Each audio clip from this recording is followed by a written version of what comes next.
আসসালামু আলাইকুম এভরিওয়ান, সবাই কেমন আছেন?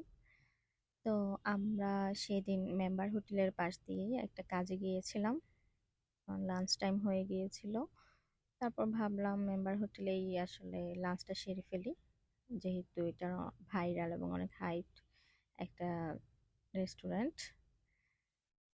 যাই হোক, আমরা গিয়ে বসলাম। বসার পর তারা তাদের ট্রে ভর্তি যত প্রকার আইটেম আছে সবগুলো নিয়ে আসলো। বিশেষ করে বাঙালি খাবার গুলোই সেখানে অথেন্টিক বা টেস্ট লেগেছিল আমার কাছে।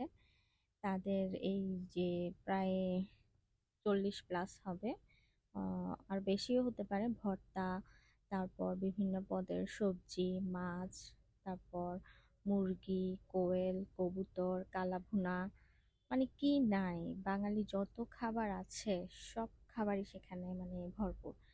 তারপর আমরা সেখান থেকে চুজ করে নিলাম আমাদের পছন্দের খাবারগুলো। আমরা নিয়েছিলাম টমেটো ভর্তা, তারপর হচ্ছে লইট্টা শুটকি ভর্তা, তারপর আরেকটা কি ভর্তা নিয়েছিলাম ঠিক মনে নাই, এরপর কালাভুনা নিয়েছিলাম। কালাভুনাটা ভালোই লেগেছে মোটামুটি, এত খারাপ লাগেনি।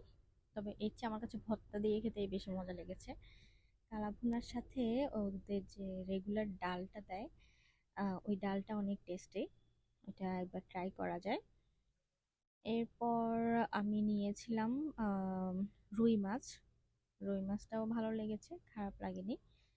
তো এই খেতে খেতে আসলে আমরা ভর্তা দিয়েই বেশি খেয়েছিলাম। আর ভর্তা লাভারদের জন্য জায়গাটা বেস্ট, ট্রাই করতে পারেন। আমার কাছে ওদের মানে মাছ মাংসের চাইতে ভর্তার আইটেমগুলোই বেশি মজা লেগেছে। লাস্টে আমরা একটা মিষ্টি খেয়েছিলাম তাদের, সেটাও ভালো লেগেছে।